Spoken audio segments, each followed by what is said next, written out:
Ito ang buhay ko sa Pilipinas. Simple pero masaya. Salamat mga Pilipino. Mahal ko kayo. Magandang araw po sa inyo mga amigo. Buenos dias, chamame! Hola, buenos días. Ahora vamos a mirar que tú hacer la casa, ha? So ngayong araw po mga amigo, panonood natin si Tia Celsa kung ano ang gagawin niya sa kanyang bahay. Hindi ko po papatayin ng video at para makita niyo po. So ang gagawin ko lang po ay kukuda-kuda dito. So usually mga amigo, wala akong ginawa kundi kumuda ng kuda. Usually ang mga ginagawa niya pag umaga na to, pagkagising niya naliligo yan, tapos pagkayari nagluluto na siya para sa kanyang mga anak. So maraming aayusin dito sa bahay ni Tia Mami. At sa ngayon po mga amigo ay ang Tia Celsa niyo po ay nakalabas ang mga bag. Nakalabas ang mga bag ng mga bata. Hindi niya dinala kasi examination po ngayon ng mga bata. So ang makikita niyo po ay ang paglilinis ni Tia Celsa araw-araw dito sa kanyang munting tahanan. Munting tahanan ni Celsa. Hindi na siya mas ngayon iniinom niya na itong mineral, hindi na yung tubig ulan, mainam naman mga amigo. Ito po nila ¿cómo se llama? Leia. Naglagay si Tia Mami ng lihiya. Tapos ayan. Maraming trabaho si Tia Mami sa araw-araw, sa paglalaba lang ng mga bata, araw-araw ay naglalaba. Tapos buti na nga sumikip daw yung bahay niya. Hindi naman, okay lang. Sakto lang. No hay forma. Sí, es normal. Pagka yung mga bata kasi makalat. Kaya nga Ganyan. Okay. Sumikip sa part na to lang pala. Baligtad, dapat ito yung sa kabila. Mali yung pagkakagawa nila. Tapos, kay ora, kuhera, basura, okay. Los viernes. Viernes, cada viernes. Tuwing viernes daw po. Pero hay un hombre que va a ir a comer hoy. Hoy lunes. Ay, lunes también coger. Sí, un hombre. Tuwing lunes din pala kinukuha yung basura dito, tsaka biyernes, sabi ni Tia Celsa. A las 11. Ito nga busy ang Tia Celsa nyo. Tapos na siyang maglaba Termina de labar, no? Sí, ya terminó. Tapos na siya maglaba. Ya la acabo Hindi ko lang na... Para aprovechar el sol. Tapos, ito daw siya, mami, mejor, kaskasin nyo to, Mami, esto. Sí, mi escoba ya roto. Nasira yung escoba ni Tia Mami. Ayan. Aba, nakalakpay pituan nila Bibian dito,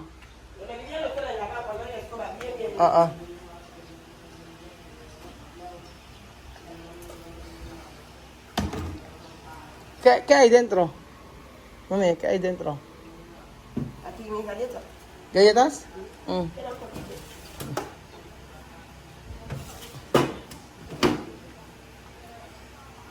hay sol, voy a limpiar todo esto hoy. Sí, cuando hay sol, porque cuando no hay sol, problema.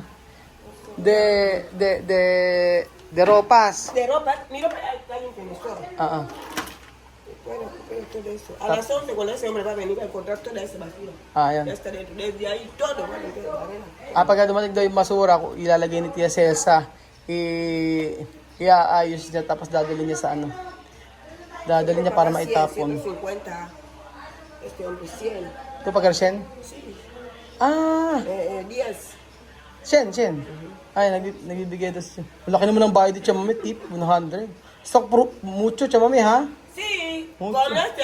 con este hombre también. Ito, 100 daw yung ibinabayad ni Tia Celsa sa Laki naman magbayad ni Tia Celsa. Di ba pagka kinukuha yung basura, dapat lang?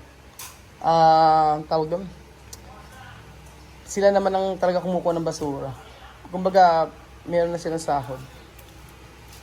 Pero si Tia Mercy ang binibigay. Kasi hindi kami kaano ng basura Yung basura namin yung si Mama ang bahalang nagbibigay. Pero okay na rin, at least kahit 100 makatulong ka, di ba? Kasi mahirap pagkuha ng basura.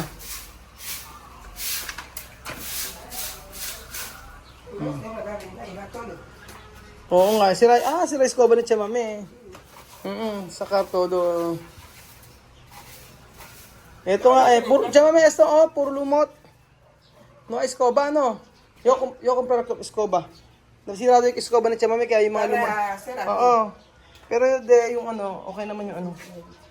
Kaya lang, maraming lumot oh.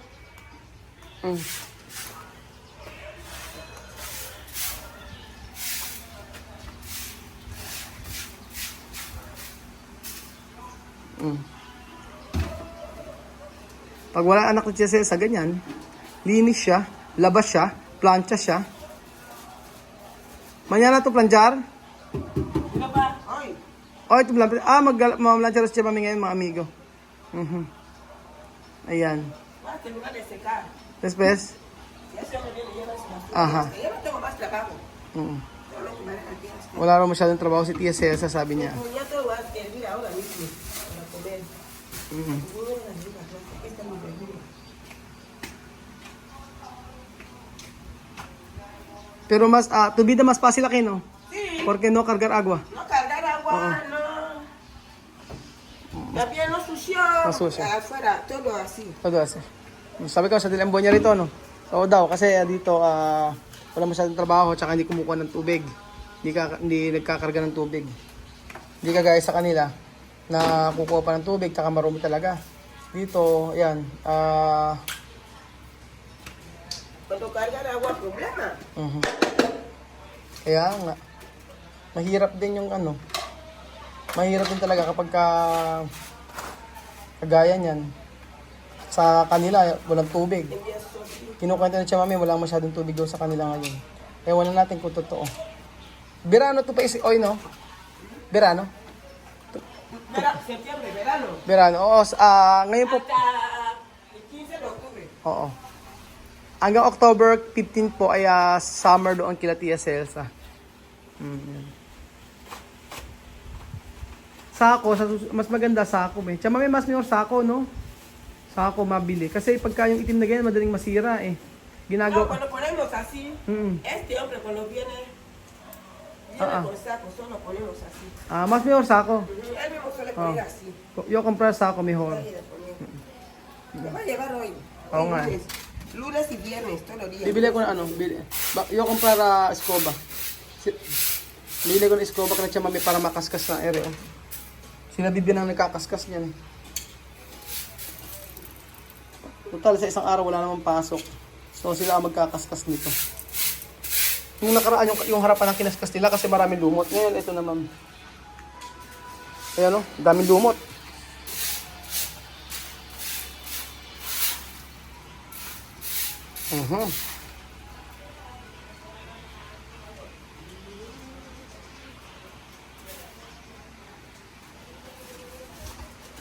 Ayan po mga amigo. Ang buhay ni Tia Celsa dito sa Pilipinas. So, ipakita natin kung ano yung talagang ginagawa ni Tia Celsa. Después, planchar. ¿Cuánto ropas tú planchar? ¿Mucho? Claro. Quiero ver. Sabi ko, gusto. Ilan ba yung paplansyahin ka ako ni Tia Celsa? Marami daw, lahat daw. Lugar na ni Bill yan. Esto, parte de Bill. At saka me. Esto, lugar de Bill. Dito pare. Dito pare. Bakit ikaw, bakit si Belgium hindi nag-ano, Jose? Naglilinis. Ha? Bakit yung kay Jose lang yata ang malinis na ano? Ano ginagawa ni Belgium? Nagpapaligo ng pusa. May pusa sa bahay. Asa na si Belgium? Belgium, bakit ang daming ano dito? Buto-buto! Ay! Bakit ang daming ano? Buto-buto rito, Kuya Belgium? Daming buto-buto. Ano? Parang ang bango ng bahay mo ngayon, Belgium Anong sekreto? Ba't bumango yung bahay mo? Bilis ka ng pang-iba sa pusa yun, no? Sa pusa? Asan na yung pusa? Asan na yung pusa? Ayun. Pikutina! Mahirap siya kumain. Yeah? Mahirap kumain. May nang kumain? Padaling kaya natin sa ano, sa veterinary, sa vet. Dalhin natin, Picotina. Sabi ni, Aawa i-vlog naman. daw yan. Kasi marami katanong ng mga viewers. Nasa Picotina. Ito nga si Picotina. O, ano natin to? Dalhin natin sa vet. May oras ka? Dalhin natin yun kasi wala naman akong gagawin ngayon eh. Dalhin natin sa veterinary yan. Sa vet. Ayan, nagkaskas si Tia Cesa, mga amigo.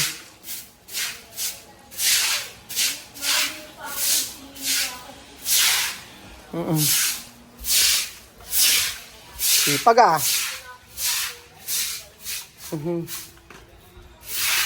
Meron dito, meron dito ano. Oo, meron butas dito. Kailangan magasgas to. Fiesta. Después, planchar. Quiero ver a... ¿Cómo va a planchar? Ang plancha na. Bien, tapos. Eh di, ganyan-ganyan lang ang buhay ni Tia Celsa. Ang saya.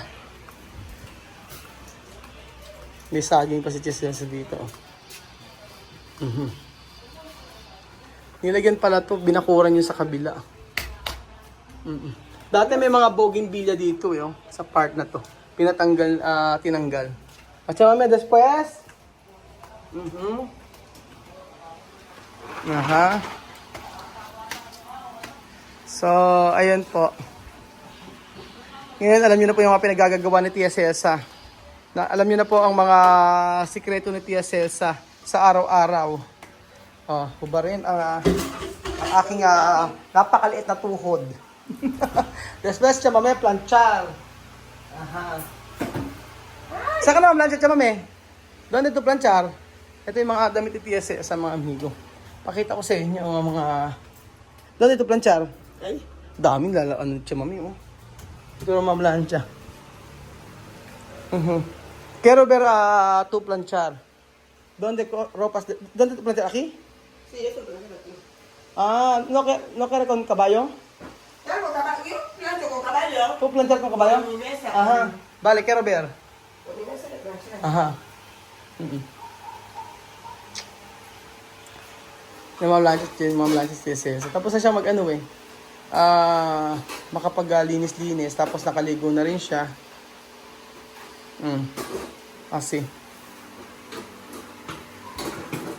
Así. Después.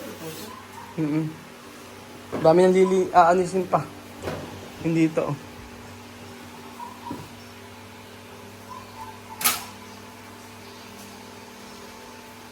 Después, así. Esto, abajo. Ayan pa mga amigo, hindi ko papatayin yung video. Tingnan nyo lang kung ano yung mga pinagagawa ng TSS. Kada semana, cuántas veces tu planchar? Oh, yo plancho mucho. Mucho? Sí, pero no toda la ropa, solo uniforme de los niños todos los días. Todo dia. Yung uniform daw lagi ni Chemami pinaplancha. Ropa, a veces Ropas no. Pero uniforme Uniforme kada dia. Sige, hulong. Maglaba si Tia, mamamalancha si Tia Celsa. Naglaba na malancha. Pero sa kanila mga amigo, kahit na sa totoo lang, kahit hindi sila kahit namalansya sila maglalaba, ganun. Sa atin hindi po pwede yung ganun. At siya mami, tu país cuando planchar después lavar. Sí, mi país lavar, No tiene, planchar. ejemplo, a tu país planchar después lavar. Puede así. Sí. Aquí no.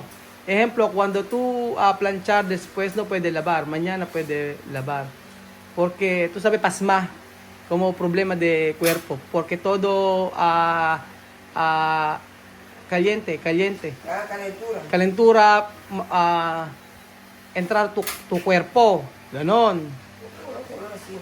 Planchamos todo. Aquí también aquí bien porque hay máquinas. Máquinas. Cuando máquina lava, seca y pone en el sol. Pero nosotros mucha gente aún lava así. No toda persona tiene máquina. Mucha gente lava con la mano. Si. Buti nga na mamlansya si Mami, ako hindi na mamlansya. Sipag siya, ako hindi na mamlansya. Sa totoo lang, hindi kami na mamlansya. Yung uniform lang ni Kylie, tsaka ni Chuchen. Pero yung mga pang-araw-araw po, mga amigo, hindi kami na mamlansya. Pagkatuyo na, tinutupi na namin. Ganun lang. Kahit yung mga short. Pero yung mga polo, syempre, kapag yung mga pang labas-labas, o mga polo shirt, yun, pinaplansya-plansya naman. Wag lang yung mga pang-araw-araw, tsaka yung ano. Eh sila po, kahit mga panty, tsaka ano, pinaplansya nila. Ganon sila Tia Celsa. Pero ang ganda, mas maano ang buhay nila dito, mas maalwan. Isipin nyo sa pang-araw-araw nilang ginagawa. Sa bahay siya, tapos luluto, Sasantay siya sa mga anak niya. Antes tu trabajadores de Lebanese, ¿no? Sí. ¿Tú planchar también? Todos los días. Todos los días. Sí, Lebanese no puede no planchar. No pasa Oo, mga Lebanese. todos los días. Lebanese de hasta bragas, Calcetín, todo planchar, no? Oo, pag mga Lebanese, mga amigo, kaya sila Mami Kuana talagang sanay na sanay sa pamamalansya yan. Kaya nga lang, problema kay Mami Kuana, minsan nalalakasan ng ilang beses na po ang nasisira. O ganyan sila mamalansya. Ayan, ganyan. O, tapos na. Ayan. O. Hiyang-hiya naman ako sa pamamalansya ni Tia Celsa.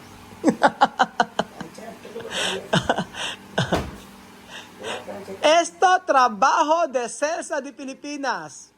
Una madre buena. Saber trabajar.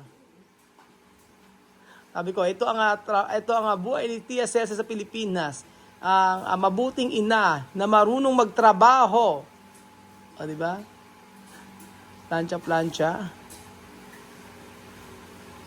Kayo po mga amigo, ang mga nanay po talaga sobrang hirap ang ginagawa. Lalo na pag wala po kayong kasama sa bahay na tutulong sa inyo sa paglalaba. Yun po ang napakahirap na ginagawa ng nanay. Tapos meron pa kayong alaga. Naku, hindi kayo magkanda ugaga. Ngayon nga po, anong oras na yung paglilinis lang sa bahay, sobrang hirap, sobrang tagal. Aabutin ka ng siyam-siyam. Kaya nga po mga amigo, saludo po ako sa mga nanay. Saludo po ako sa mga nanay na nagtatrabaho para sa kanilang mga anak. And especially sa mga nanay na hindi man nagtatrabaho o wala mga work sa labas pero nagtatrabaho sa bahay. Isa rin siyang trabaho mga amigo. Mas mahirap pa. Mahirap nang nasa bahay. Tama po ba? Amen po ba mga amigo? Alam ko, agree po ang lahat dyan. Ito ang buhay ko sa Pilipinas. Simple pero masaya. Salamat mga Pilipino. Mahal ko kayo.